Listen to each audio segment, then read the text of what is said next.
চন্দ্রগ্রহণ কি? চন্দ্রগ্রহণ হল যখন পৃথিবী সূর্য আর চাঁদের মাঝখানে এসে যায়, তখন পৃথিবীর ছায়া চাঁদের উপর পড়ে।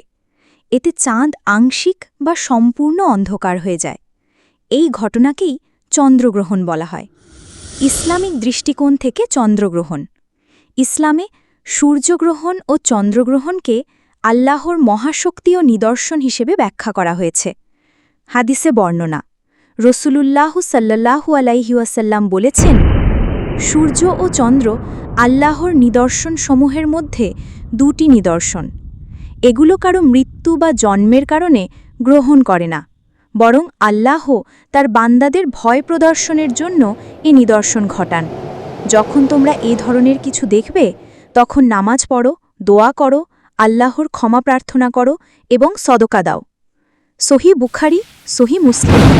অর্থাৎ চন্দ্রগ্রহণ কোনো অমঙ্গলের লক্ষণ নয়, কোনো মানুষের জন্ম মৃত্যুর সাথেও এর সম্পর্ক নেই, বরং এটা আল্লাহর এক নিদর্শন, যা দেখে বান্দাদের আল্লাহকে স্মরণ করতে, নামাজ পড়তে এবং ক্ষমা চাইতে বলা হয়েছে।